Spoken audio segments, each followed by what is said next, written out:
Have you ever noticed how some people instinctively reach for their phone to text, even when a call might be quicker? Maybe you do it too. And if you clicked on this video, chances are you already feel that texting describes you better than calling ever could. But have you ever wondered why? For many people, texting feels like a safe, controlled space. It gives you time to think, time to breathe, and time to choose the right words. Instead of being put on the spot during a call where your brain has to respond instantly, texting lets you communicate at your own pace. You don't have to worry about tone, awkward pauses, or trying to sound enthusiastic when you're actually tired. You can just type.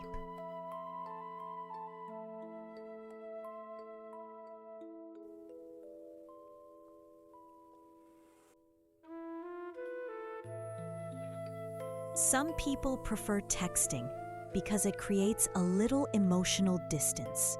Not in a bad way, but in a way that helps them feel grounded. If you're someone who feels drained after long conversations, or someone who gets anxious when the phone rings, texting becomes a gentle alternative. It's communication without pressure. And you probably know someone like that, right? Someone who says, "Just text me," every time you suggest calling. Maybe that person is you.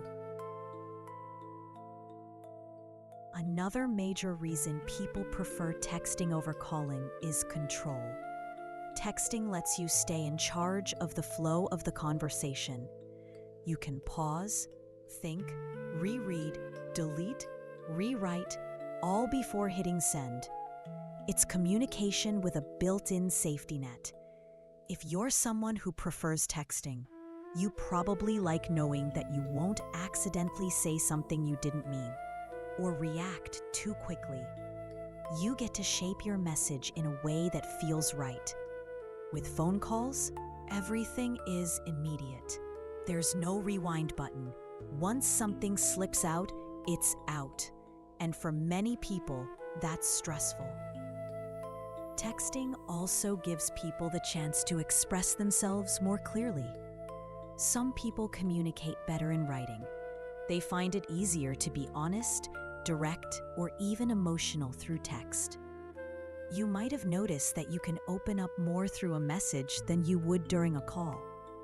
That's because texting removes the pressure of someone listening to your voice, waiting for your response, or interpreting your tone in real time.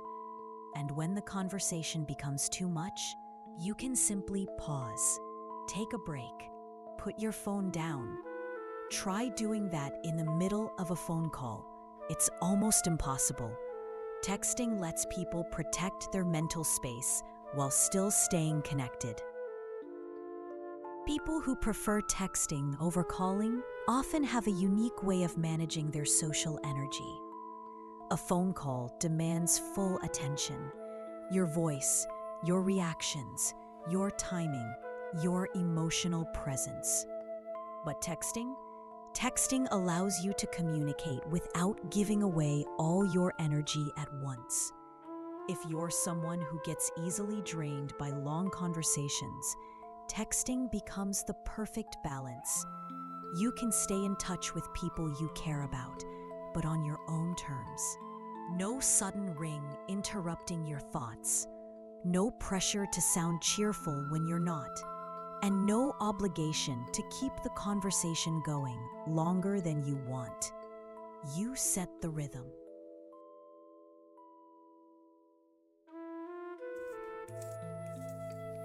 Texting also makes it easier to handle emotions. Imagine someone asking you something personal on a call. You have seconds to react. But when it's a text, you can take your time. You can think, feel, breathe, and respond when you're ready.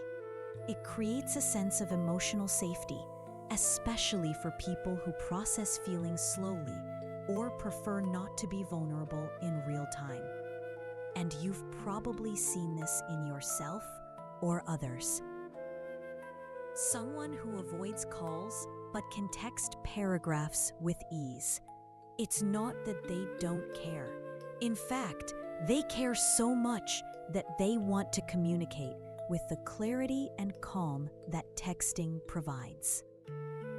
For many people who prefer texting, the phone call itself is linked to a subtle form of social pressure. A ringing phone demands immediate attention. It forces you to stop what you're doing and shift your entire focus to that moment. And for someone who values mental space, that sudden interruption can feel overwhelming. If you're like that, you probably know the feeling. The phone rings, and instead of excitement, you'll get a tightness in your chest. Not because you don't want to talk, but because you weren't mentally prepared.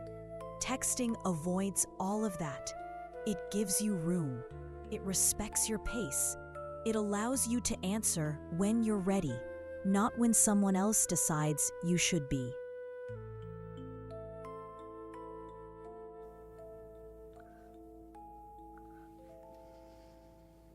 There's also the fear of misreading or being misread. On a call, every second matters. Your pauses, your breathing, even the tone of your hello. But in texting, misunderstandings feel less risky because you can correct yourself with a quick follow-up or take extra care in how you express things. It's communication with guardrails. And sometimes, texting is simply a way to stay connected without overstimulation. You can multitask, relax, or unwind while talking. You don't have to perform. You don't have to sound on. It's communication with freedom built in. At the end of the day, people who prefer texting over calling aren't strange, distant, or antisocial. They simply have a different rhythm of communication, one that matches their personality, energy levels, and emotional comfort. Some people think better in silence. Some express themselves more clearly in writing. Some need time to process their thoughts before sharing them. And some just find peace in the simplicity of typing instead of talking. Maybe you're one of those people. Maybe texting allows you to be more authentic, more thoughtful, and more yourself than a phone call ever could. Or maybe you know someone like that. Someone who avoids calls, not because they don't care, but because texting helps them communicate in a way that feels safe and genuine. In today's world, where our minds are constantly overwhelmed, choosing the quieter lane doesn't make you less social. It just means you understand your own boundaries. So if you've ever wondered why texting feels more natural to you, now you know. It's not a flaw. It's a preference rooted in psychology, comfort, and self-understanding. Thank you for watching. If this video described you even a little, you're definitely not alone. Take a moment to like, subscribe, and share this with someone who would say, "Yes, this is literally me."